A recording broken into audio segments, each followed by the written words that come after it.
Glamour of the Snow by Algernon Blackwood. 1. Hibbert, always conscious of two worlds, was in this mountain village conscious of three. It lay on the slopes of the Swiss Alps, and he had taken a room in the little post office, where he could be at peace to write his book, yet at the same time enjoy the winter sports and find companionship in the hotels when he wanted it. The three worlds that met and mingled here seemed to his imaginative temperament very obvious, though it is doubtful if another mind less intuitively equipped would have seen them so well defined. There was the world of tourist English, civilized, quasi-educated, to which he belonged by birth. At any rate, there was the world of peasants, to which he felt himself drawn by sympathy, for he loved and admired their toiling, simple life. And there was this other, which he could only call the world of nature. To this last, however, in virtue of a vehement poetic imagination and a tumultuous pagan instinct, fed by his very blood, he felt that most of him belonged. The others borrowed from it, as it were, for visits. Here, with the soul of nature, hid his central life. Between all three was conflict, potential conflict. On the skating rink each Sunday, the tourists regarded the natives as intruders. In the church, the peasants plainly questioned, "Why do you come? We are here to worship, you to stare and whisper." For neither of these two worlds accepted the other, and neither did nature accept the visitors, for it took advantage of their least mistakes, and indeed, even of the peasant world, accepted only those who are strong and bold enough to invade her savage domain with sufficient skill to protect themselves from several forms of death. Now, Hibbert was keenly aware of this potential conflict and want of harmony. He felt outside, yet caught by it, torn into three directions, because he was partly of each world, but wholly in only one. There grew in him a constant, subtle effort, or at least desire, to unify them and decide positively to which he should belong and live in.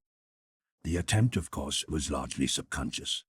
It was the natural instinct of a richly imaginative nature, seeking the point of equilibrium, so that the mind could feel at peace, and his brain be free to do good work. Among the guests, no one especially claimed his interest. The men were nice but undistinguished, athletic schoolmasters, doctors snatching a holiday, good fellows all.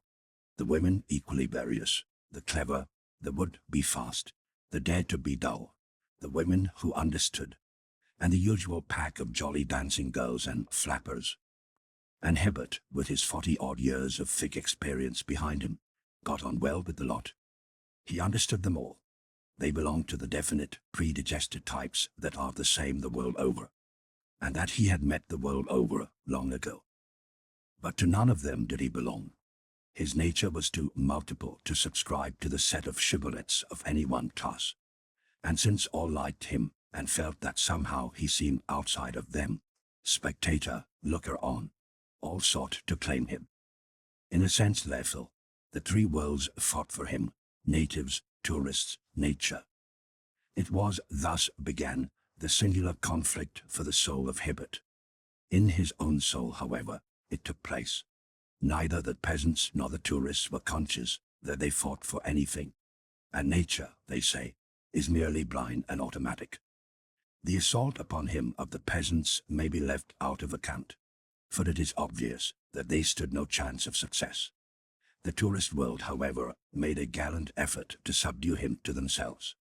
But the evenings in the hotel, when dancing was not in order, were English. The provincial imagination was set upon a throne and worshipped heavily through incense of the stupidest conventions possible. Hibbert used to go back early to his room in the post office to work. It is a mistake on my part to have realized that there is any conflict at all, he thought, as he crouched home over the snow at midnight after one of the dances. It would have been better to have kept outside at all and done my work. Better, he added, looking back down the silent village street to the church tower. And safer. The adjective slipped from his mind before he was aware of it. He turned with an involuntary start and looked about him. He knew perfectly well what it meant. This thought that had thrust its head up from the instinctive region. He understood without being able to express it fully, the meaning that betrayed itself in the choice of the adjective. For if he had ignored the existence of this conflict, he would at the same time have remained outside the arena, whereas now he had entered the lists. Now this battle for his soul must have issue, and he knew that the spell of nature was greater for him than all other spells in the world combined, greater than love, revelry, pleasure, greater even than study. He had always been afraid to let himself go. His pagan soul dreaded her terrific powers of witchery, even while he worshipped. The little village already slept. The world lay smothered in snow. The chalet roofs shone white beneath the moon, and pitch-black shadows gathered against the walls of the church.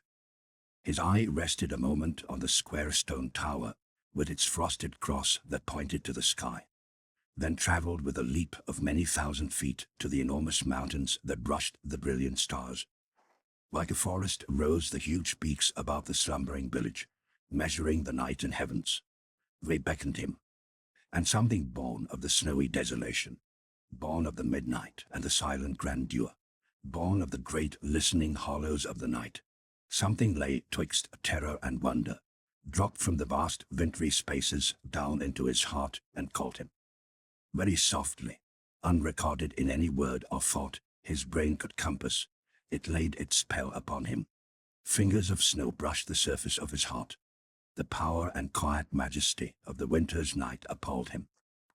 Fumbling a moment with the big unwieldy key, he let himself in and went upstairs to bed. Two thoughts went with him, apparently quite ordinary and sensible ones. What fools these peasants are to sleep through such a night. And the other, those dances tire me. I'll never go again. My work only suffers in the morning. The claims of peasants and tourists upon him seemed thus in a single instant weakened. The clash of battle troubled half his dreams. Nature had sent her beauty of the night and won the first assault. The others, routed and dismayed, fled far away. 2. Don't go back to your dreary old post office. We're going to have supper in my room, something hot. Come and join us, hurry up. There had been a nice carnival, and the last party, tailing up the snow slope to the hotel, called him. The Chinese lanterns smoked and sputtered on the wires. The band had long since gone. The cold was bitter, and the moon came only momentarily between high driving clouds. From the shed, where the people changed from skates to snow boots, he shouted something to the effect that he was following. But no answer came. The moving shadows of those who had called were already merged high up against the village darkness. The voices died away. Doors slammed. Hibbert found himself alone on the deserted rink. And it was then, quite suddenly, the impulse came to stay and skate alone. The thoughts of the stuffy hotel room and of those noisy people with their obvious jokes and laughter oppressed him. He felt a longing to be alone with the night, to taste her wonder all by himself, there beneath the stars, gliding over the ice. It was not yet midnight, and he could skate for half an hour. That supper party, if they noticed his absence at all, would merely think he had changed his mind and gone to bed. It was an impulse, yes, and not an unnatural one. Yet even at the time it struck him that something more than impulse lay concealed behind it. More than invitation, yet certainly less than command. There was a vague, queer feeling that he stayed because he had to, almost as though there was something he had forgotten, overlooked, left undone. Imaginative temperaments are often thus. An impulse is ever weakness. For with such ill-considered opening of the doors to hasty action may come an invasion of other forces at the same time. Forces merely waiting their opportunity, perhaps. He caught the fugitive warning even while he dismissed it as absurd, and the next minute he was whirling over the smooth ice in delightful curls and loops beneath the moon. There was no fear of collision. He could take his own speed and space as he willed. The shadows of the towering mountains fell across the rink, and a wind of ice came from the forest where the snow lay 10 feet deep. The hotel lights winked and went out. The village slept. The high wire netting could not keep out the wonder of the winter night that grew about him like a presence. He skated on, keen, exhilarating pleasure in his tingling blood, and weariness all forgotten. And then, midway in the delight of rushing movement, he saw a figure gliding behind the wire netting, watching him, with a start that almost made him lose his balance. For the abruptness of the new arrival was so unlooked for. He paused and stared. Although the light was dim, he made out that it was the figure of a woman, and she was feeling her way along the netting, trying to get in. Against the white background of the snowfield, he watched her rather stealthy efforts as she passed with a silent step over the banked-up snow. She was tall and slim and graceful. He could see that, even in the dark. And then, of course, he understood. It was another adventurous skater like himself, stolen down unawares from hotel or chalet, and searching for the opening. At once, making a sign and pointing with one hand, he turned swiftly and skated over to the little entrance on the other side. But even before he got there was a sound on the ice behind him, and with an exclamation of amazement he could not suppress, he turned to see her swerving up to his side, crossing the width of the rink. She had somehow found another way in. Hibbert, as a rule, was punctilious, and in these free and easy places perhaps especially so. If only for his own protection, he did not seek to make advances unless some kind of introduction paved the way. But for these two to skate together in the semi-darkness without speech, often of necessity brushing shoulders almost, was too absurd to think of. Accordingly, he raised his cap and spoke. His actual words he seemed unable to recall, nor what the girl said in reply, except that she answered him in accented English, with some commonplace about doing figures at midnight on an empty rink. Quite natural it was, and right. She wore grey clothes of some kind, though not the customary long gloves or sweater, for indeed her hands were bare, and presently when he skated with her, he wondered with something like astonishment at their dry and icy coldness. And she was delicious to skate with, supple, sure and light, fast as a man, yet with the freedom of a child, sinuous and steady at the same time. Her flexibility made him wonder, and when he asked where she had learned, she murmured. He caught the breath against his ear, and recalled later that it was singularly cold, that she could hardly tell, for she had been accustomed to the ice ever since she could remember. But her face he never properly saw. A muffler of white fur buried her neck to the ears, and her cap came down over her eyes. He only saw that she was young. Nor could he gather her hotel or chalet, for she vaguely pointed when he asked her, up the slopes. "Just who was there?" she said, quickly taking his hand again. He did not press her. No doubt she wished to hide her escapade, and the touch of her hand thrilled him more than anything he could remember. Even through his thick glove, he felt the softness of that cold and delicate softness. The clouds thickened over the mountains. It grew darker. They talked very little, and did not always skate together. Often they separated, curving about in corners by themselves, but always coming together again in the center of the rink. And when she left him, thus, Hibbert was conscious of missing her. He found a peculiar satisfaction, almost a fascination, in skating by her side. It was quite an adventure, these two strangers, with the ice and snow and night. Midnight had long since sounded from the old church tower before they parted. She gave the sign, and he skated quickly to the shed, meaning to find a seat and help her take her skates off. Yet, when he turned, she had already gone. He saw her slim figure gliding away across the snow, and hurrying for the last time round the rink alone, he searched in vain for the opening she had twice used in this curious way. How very queer, he thought, referring to the wire netting. She must have lifted it and wriggled under. Wondering how in the world she managed it, what in the world had possessed him to be so free with her, and who in the world she was, he went up the steep slope to the post office and so to bed, a promise to come again another night still ringing delightfully in his ears. and curious were the thoughts and sensations that accompanied him.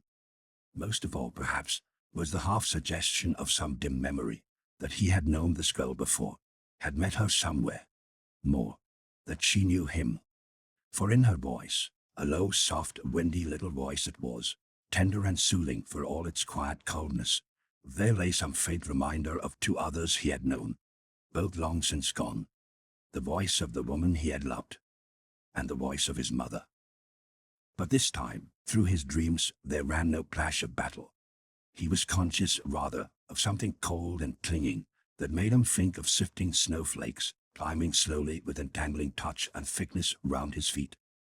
This snow coming without noise, each flake so light and tiny, none can mark the spot whereon it settles.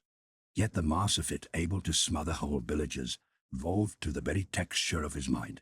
Cold, bewildering, deadening effort, with its clinging network of 10 million feathery touches. 3. In the morning, Hibbert realized he had done perhaps a foolish thing. The brilliant sunshine that drenched the valley made him see this, and the sight of his work table with its typewriter, books, papers, and the rest brought additional conviction. To have skated with a girl alone at midnight, no matter how innocently the thing had come about, was unwise, unfair, especially to her. Gossip in these little winter resorts was worse than in a provincial town. He hoped no one had seen them. Luckily the night had been dark. Most likely none had heard the ring of skates. Deciding that in future he would be more careful, he plunged into work and sought to dismiss the matter from his mind. But in his times of leisure, the memory returned persistently to haunt him. When he skied, luged, or danced in the evenings, and especially when he skated on the little rink, he was aware that the eyes of his mind forever sought this strange companion of the night. 100 times he fancied that he saw her, but always sight deceived him. Her face he might not know, but he could hardly fail to recognize her figure. Yet nowhere among the others did he catch a glimpse of that slim young creature he had skated with alone beneath the clouded stars. He searched in vain. Even his inquiries as to the occupants of the private chalets brought no results. He had lost her.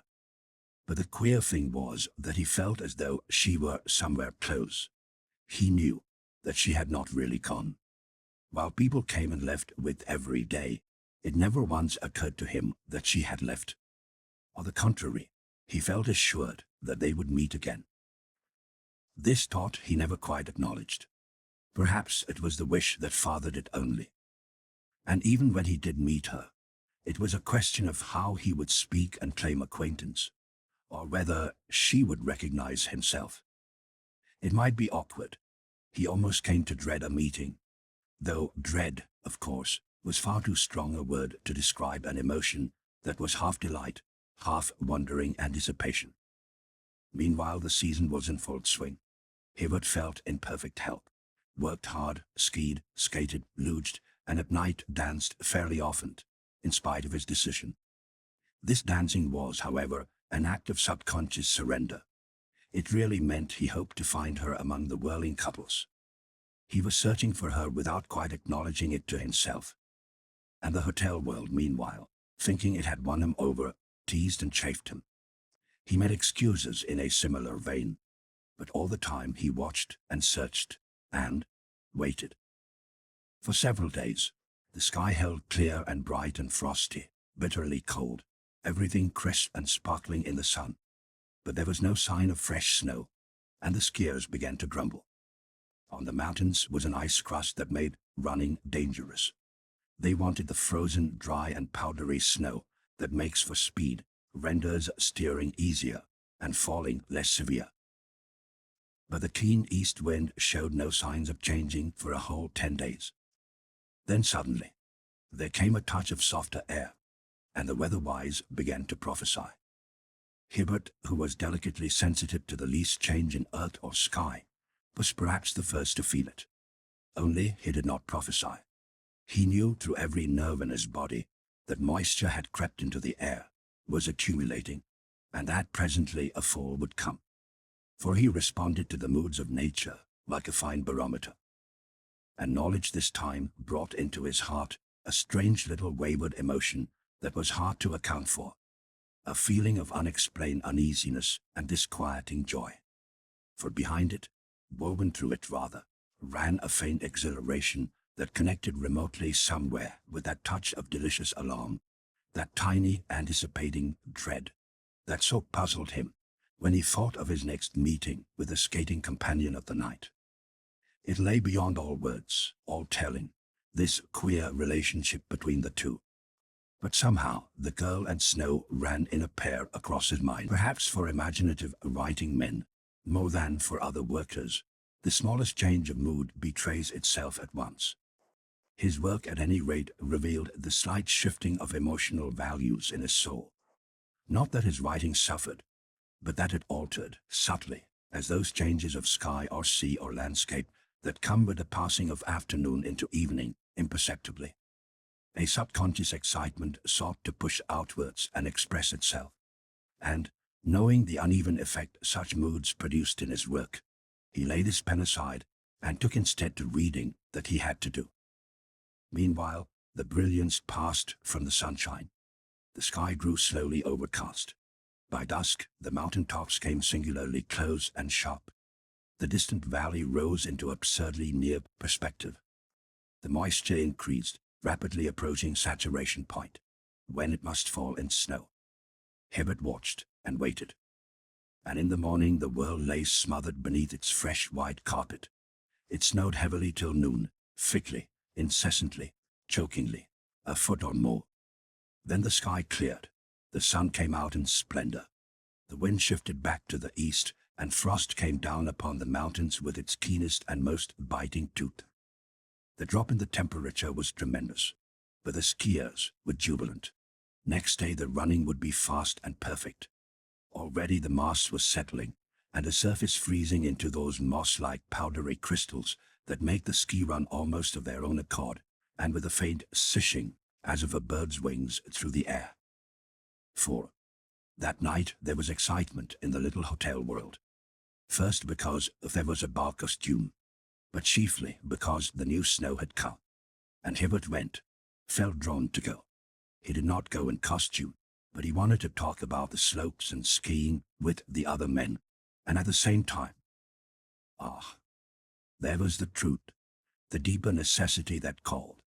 For the singular connection between the stranger and the snow again betrayed itself, utterly beyond explanation as before, but vital and insistent. Some hidden instinct in his pagan soul, heaven knows how he phrased it even to himself, if he phrased it at all, whispered that with the snow, the girl would be somewhere about, would emerge from her hiding place, would even look for him. Absolutely unwarranted it was. He laughed while he stood before the little glass and trimmed his mustache, trying to make his black tie set straight, and shook down his dinner jacket so that it should lie upon the shoulders without a crease. His brown eyes were very bright. I look younger than I usually do, he thought. It was unusual, even significant in a man who had no vanity about his appearance and certainly never questioned his age or tried to look younger than he was. Affairs of the heart, with one tumultuous exception that left no fuel for lesser subsequent fires, had never troubled him. The forces of his soul and mind, not called upon for work and obvious duties, all went to nature. The desolate, wild places of the earth were what he loved, night, and the beauty of the stars and snow. And this evening, he felt their claims upon him mightily stirring. A rising wildness caught his blood, quickened his pulse, woke longing and passion too. But chiefly snow. The snow whirred softly through his thoughts like white, seductive dreams. For the snow had come, and she, it seemed, had somehow come with it, into his mind. And yet he stood there before that twisted mirror, and pulled his tie and coat askew a dozen times, as though it mattered. What in the world is up with me, he thought. Then, laughing a little, he turned before leaving the room to put his private papers in order. The green morocco desk that held them he took down from the shelf and laid upon the table.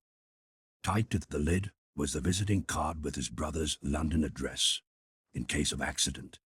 On the way down to the hotel he wondered why he had done this, for though imaginative, he was not the kind of man who dealt in presentiments, Moods with him were strong, but ever held in leash. It's almost like a warning, he thought, smiling. He drew his thick coat tightly round the throat as the freezing air bit at him. Those warnings one reads of in stories sometimes. A delicious happiness was in his blood. Over the edge of the hills across the valley rose the moon. He saw her silver sheet the world of snow. Snow covered all. It smothered sound and distance. It smothered houses, streets, and human beings. It smothered life. 5. In the hall there was light and bustle. People were already arriving from other hotels and chalets, their costumes hidden beneath many wraps. Groups of men in evening dress stood about smoking, talking snow and skiing. The band was tuning up. The claims of the hotel world clashed about him faintly as of old. At the big glass windows of the veranda, peasants stopped a moment on their way home from the cafe to peer. Hibbert thought laughingly of that conflict he used to imagine. He laughed because it suddenly seemed so unreal.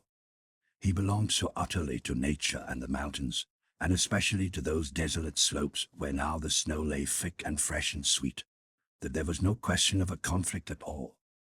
The power of the newly fallen snow had caught him, proving it without effort. Out there, upon those lonely reaches of the moonlit ridges, the snow lay ready, masses and masses of it, cool, soft, inviting. He longed for it. It awaited him. He thought of the intoxicating delight of skiing in the moonlight. Then somehow, in vivid flashing vision, he thought of it while he stood there smoking with the other men and talking all the shop of skiing. And ever mysteriously blended with this power of the snow, poured also through his inner being the power of the girl. He could not disabuse his mind of the insinuating presence of the two together. He remembered that queer skating impulse of 10 days ago, the impulse that had let her in. That any mind, even an imaginative one, could pass beneath the sway of such a fancy was strange enough. And Hibbert, while fully aware of the disorder, yet found a curious joy in yielding to it. This insubordinate center that drew him towards old pagan beliefs had assumed command. With a kind of sensuous pleasure, he let himself be conquered. And snow that night seemed in everybody's thoughts. The dancing couples talked of it. The hotel proprietors congratulated one another. It meant good sport and satisfied their guests. Everyone was planning trips and expeditions, talking of slopes and telemarks, of flying speed and distance, of drifts and crust and frost. Vitality and enthusiasm pulsed in the very air. All were alert and active, positive, radiating currents of creative life, even into the stuffy atmosphere of that crowded ballroom. And the snow had caused it. The snow had brought it. All this discharge of eager, sparkling energy was due primarily to the snow. But in the mind of Hibbert, by some swift alchemy of his pagan yearnings, this energy became transmuted. It rarefied itself, gleaming in white and crystal currents of passionate anticipation, which he transferred, as by a species of electrical imagination, into the personality of the girl of the snow.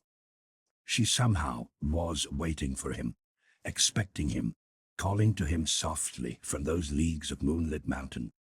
He remembered the touch of that cool, dry hand, the soft and icy breath against his cheek, the hush and softness of her presence in the way she came and the way she had gone again, like a flurry of snow the wind sent gliding up the slopes.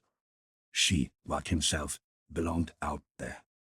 He fancied that he heard her little windy voice come sifting to him through the snowy branches of the trees, calling his name. That haunting little voice that dived straight to the center of his life as once, long years ago, 2 other voices used to do. But nowhere among the costumed dancers did he see her slender figure. He danced with one and all, distrait and absent, a stupid partner as each girl discovered, his eyes ever turning towards the door and windows, hoping to catch the luring face, the vision that did not come, and at length, hoping even against hope. For the ballroom thinned. Groups left one by one, going home to their hotels and chalets. The band tired obviously. People sat drinking lemon squashes at the little tables. the men mopping their foreheads, everybody ready for bed. It was close on midnight. As Hibbert passed to the hall to get his overcoat and snow boots, he saw men in the passage by the sport room, greasing their ski against an early start. Knapsack luncheons were being ordered by the kitchen swing doors. He sighed. Lighting a cigarette a friend offered him, he returned a confused reply to some question as to whether he could join their party in the morning. It seemed he did not hear it properly. He passed to the outer vestibule between the double glass doors and bent into the night. The man who asked the question watched him go, an expression of anxiety momentarily in his eyes. "Tail think he heard you," said one, laughing. "You've got to shout to Hibbert. His mind's so full of his work." "He works too hard," suggested the first, "full of queer ideas and dreams." But Hibbert's silence was not rudeness. He had not caught the invitation, that was all. The call of the hotel world had faded. He no longer heard it. Another wilder call was sounding in his ears. For up the street, he had seen a little figure moving. Close against the shadow of the baker's shop it glided, white, slim, enticing. 6. And at once into his mind passed the hush and softness of the snow, yet with it a searching, crying wildness for the heights. He knew by some incalculable, swift instinct she would not meet him in the village street. It was not there, amid crowding houses, she would speak to him. Indeed, already she had disappeared, melted from view up the white vista of the moonlit road. Yonder, he divined, she waited, where the highway narrowed abruptly into the mountain path beyond the chalets. It did not even occur to him to hesitate, mad though it seemed, and was, this sudden craving for the heights with her, at least for open spaces where the snow lay thick and fresh. It was too imperious to be denied. He does not remember going up to his room, putting the sweater over his evening clothes, and getting into the fur gauntlet gloves and the helmet cap of wool.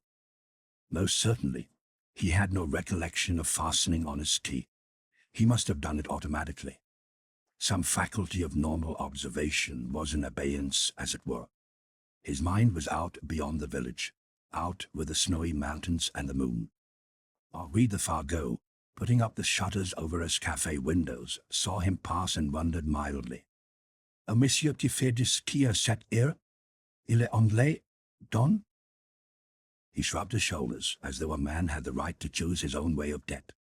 And Martha Perotti, the hunchback wife of the shoemaker, looking by chance from her window, caught his figure moving swiftly up the road.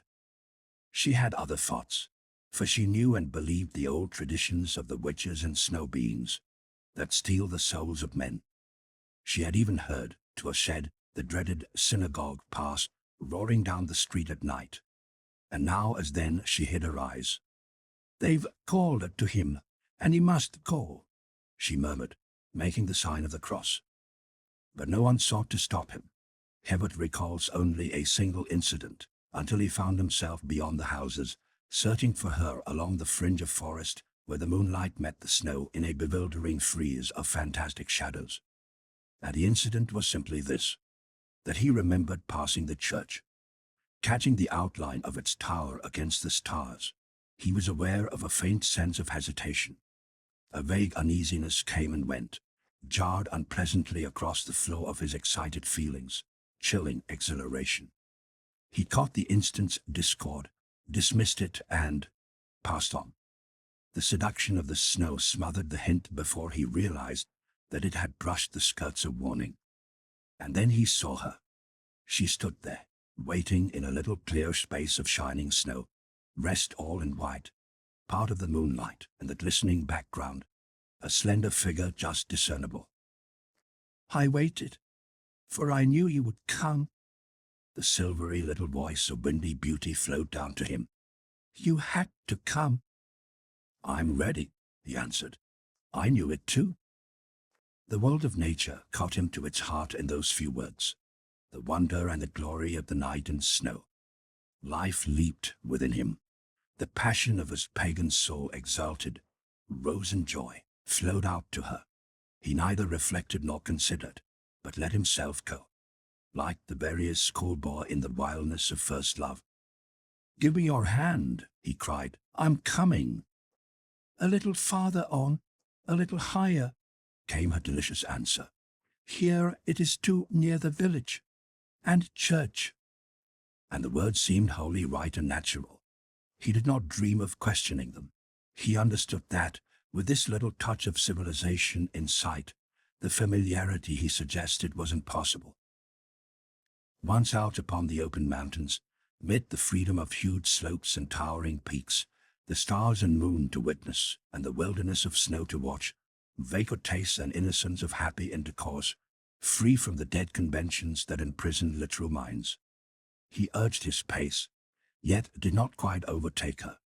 The girl always kept just a little bit ahead of his best efforts. And soon they left the trees behind, and passed on to the enormous slopes of the sea of snow that rolled in mountainous terror and beauty to the stars. The wonder of the wide world caught him away. Under the steady moonlight, it was more than haunting. It was a living, white, bewildering power that deliciously confused the senses and laid a spell of wild perplexity upon the heart. It was a personality that cloaked and yet revealed itself through all this sheeted whiteness of snow. It rose, went with him, fled before and followed after. Slowly it dropped live, gleaming arms about his neck, gathering him in. Certainly, some soft persuasion coaxed his very soul, urging him ever forwards, upwards, on towards the higher icy slopes. Judgment and reason left their throne, it seemed, completely, as in the madness of intoxication. The girl, slim and seductive, kept always just ahead, so that he never quite came up with her. He saw the white enchantment of her face and figure, something that streamed about her neck flying like a reed of snow in the wind, and heard the alluring accents of her whispering voice that called from time to time. "A little farther on, a little higher, then we'll run home together." Sometimes he saw her hand stretched out to find his own, but each time, just as he came with her, he saw her still in front, the hand and arm withdrawn. They took a gentle angle of ascent. The toil seemed nothing. In this crystal, wine-like air, fatigue vanished. The sishing of the ski through the powdery surface of the snow was the only sound that broke the stillness. This, with his breathing and the rustle of her skirts, was all he heard. Cold moonshine, snow and silence held the world. The sky was black, and the peaks beyond cut into it like frosted wedges of iron and steel. Far below the valley slept, the village long since hidden out of sight. He felt he could never tire. The sound of the church clock rose from time to time, faintly through the air, more and more distant. "Give me your hand. It's time now to turn back." "Just one more slope," she laughed. "That ridge above us, then we'll make for home." And her low voice mingled pleasantly with the purring of her ski. His own seemed harsh and ugly by comparison. "But I have never come so high before. It's glorious, this world of silent snow and moonlight, and you. You're a child of the snow, I swear. Let me come up closer to see your face and touch your little hand." Her laughter answered him. "Come on, a little higher. Here we are quite alone together." "It's magnificent," he cried. "But why did you hide away so long? I've looked and searched for you in vain ever since we skated." He was going to say 10 days ago, but the accurate memory of time had gone from him. He was not sure whether it was days or years or minutes. His thoughts of Earth were scattered and confused. "You look for me in the wrong places," he heard her murmur just above him. "You looked in places where I never go. Hotels and houses kill me. I avoid them." She laughed, a fine, shrill, windy little laugh. "I loathe them too." He stopped. The girl had suddenly come quite close. A breath of ice passed through his very soul. She had touched him. "But this awful cold," he cried out sharply. "This freezing cold that takes me. "The wind is rising. It's a wind of ice. Come, let us turn." But when he plunged forward to hold her, or at least to look, the girl was gone again. And something in the way she stood there, a few feet beyond, and stared down into his eyes so steadfastly in silence, made him shiver. The moonlight was behind her, but in some odd way he could not focus sight upon her face, although so close. The gleam of eyes he caught, but all the rest seemed white and snowy, as though he looked beyond her, out into space. The sound of the church bell came up faintly from the valley far below, and he counted the strokes. 5. A sudden curious weakness seized him as he listened. Deep within it was, deadly, yet somehow sweet, and hard to resist. He felt like sinking down upon the snow and lying there. They had been climbing for 5 hours. It was, of course, the warning of complete exhaustion. With a great effort he fought and overcame it. It passed away as suddenly as it came. "We'll turn," he said with a decision he hardly felt. "It will be dawn before we reach the village again. Come at once, it's time for home." The sense of exhilaration had utterly left him. An emotion that was akin to fear swept coldly through him. But a whispering answer turned it instantly to terror. A terror that gripped him horribly and turned him weak and unresisting. "Our home is here." A burst of wild, high laughter, loud and shrill, accompanied the words. It was like a whistling wind. The wind had risen, and clouds obscured the moon. "A little higher, where we cannot hear the wicked bells," she cried, and for the first time seized him deliberately by the hand. She moved, was suddenly close against his face. Again she touched him. And Hibbert tried to turn away and escape, and so trying found for the first time that the power of the snow, that other power which does not exhilarate but deadens effort, was upon him. The suffocating weakness that it brings to exhausted men, luring them to the sleep of death in her clinging soft embrace, lulling the will and conquering all desire for life, this was awfully upon him. His feet were heavy and entangled. He could not turn or move. The girl stood in front of him, very near. He felt her chilly breath upon his cheeks. Her hair passed blindingly across his eyes, and that icy wind came with her. He saw her whiteness close. Again, it seemed, his side passed through her into space as though she had no face. Her arms were round his neck. She drew him softly downwards to his knees. He sank. He yielded utterly. He obeyed. Her weight was upon him, smothering, delicious. The snow was to his waist. She kissed him softly on the lips, the eyes, all over his face. And then she spoke his name in that voice of love and wonder, the voice that held the accent of two others, both taken over long ago by death, the voice of his mother, and of the woman he had loved. He made one more feeble effort to resist, then, realizing even while he struggled that this soft weight about his heart was sweeter than anything life could ever bring, he let his muscles relax and sank back into the soft oblivion of the covering snow. Her wintry kisses bore him into sleep. 7. They say that men who know the sleep of exhaustion in the snow find no awakening on the hither side of death. The hours passed, and the moon sank down below the wide world's rim. Then suddenly, there came a little crash upon his breast and neck, and Hibbert woke. He slowly turned, bewildered, heavy eyes upon the desolate mountains, stared dizzily about him, tried to rise.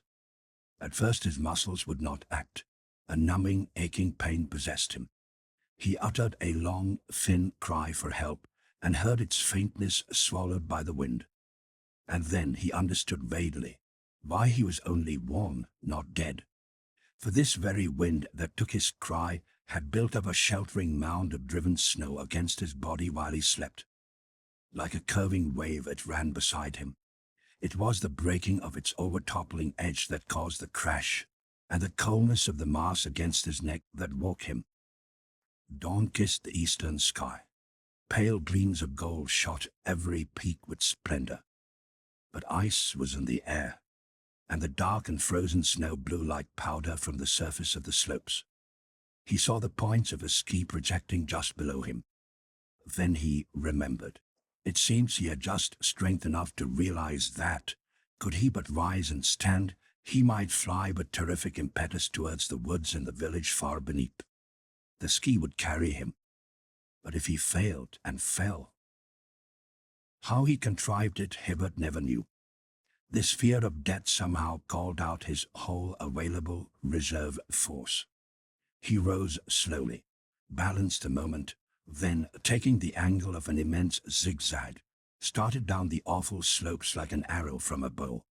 And automatically, the splendid muscles of the practiced skier and athlete saved and guided him, for he was hardly conscious of controlling either speed or direction.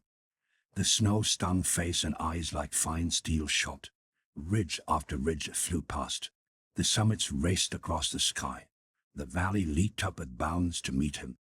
He scarcely felt the ground beneath his feet as the huge slopes and distance melted before the lightning speed of that descent from death to life. He took it in 4-mile-long zigzags, and it was the turning at each corner that nearly finished him. For then the strain of balancing taxed to the verge of collapse the remnants of a strength. Slopes that have taken hours to climb can be descended in a short half-hour on ski. But Hibbert had lost all count of time. Quite other thoughts and feelings mastered him in that wild, swift dropping through the air that was like the flight of a bird. For ever close upon his heels came following forms and voices with the whirling snow dust. He heard that little silvery voice of death and laughter at his back. Shrill and wild, with the whistling of the wind past his ears, he caught its pursuing tones. But in anger now, no longer soft and coaxing. And it was accompanied. She did not follow alone. It seemed a host of these flying figures of the snow chased madly just behind him. He felt them furiously smite his neck and cheeks, snatch at his hands and try to entangle his feet and ski in drifts. His eyes they blinded, and they caught his breath away. The terror of the heights and snow and winter desolation urged him forward in the maddest race with death a human being ever knew. And so terrific was the speed, that before the gold and crimson had left the summits to touch the ice slips of the lower glaciers, he saw the friendly forest far beneath swing up and welcome him. And it was then, moving slowly along the edge of the woods, he saw a light. A man was carrying it. A procession of human figures was passing in a dark line laboriously through the snow. And he heard the sound of chanting. Instinctively, without a second's hesitation, he changed his course. No longer flying at an angle as before, he pointed his ski straight down the mountainside. The dreadful steepness did not frighten him. He knew full well it meant a crashing tumble at the bottom, but he also knew it meant a doubling of the speed, with safety at the end. For, though no definite thought passed through his mind, he understood that it was the village curé who carried that little gleaming lantern in the dawn, and that he was taking the host to a chalet on the lower slopes, to some peasant in extremis. He remembered her terror of the church and bells. She feared the holy symbols. There was one last wild cry in his ears as he started, a shriek of the wind before his face, and a rush of stinging snow against closed eyelids, and then he dropped through empty space. Speed took sight from him. It seemed he flew off the surface of the world. Indistinctly he recalls the murmur of men's voices, the touch of strong arms that lifted him, and the shooting pain as the ski were unfastened from the twisted ankle. For when he opened his eyes again to normal life, he found himself lying in his bed at the post office with a doctor at his side. But for years to come, the story of Mad Hibbert's skiing at night is recounted in that mountain village. He went, it seems, up slopes and to a height that no man in his senses ever tried before. The tourists were agog about it for the rest of the season, and the very same day, 2 of the bolder men went over the actual ground and photographed the slopes. Later, Hibbert saw these photographs. He noticed one curious thing about them, though he did not mention it to anyone. There was only a single track. End of The Glamour of the Snow by Algernon Blackwood.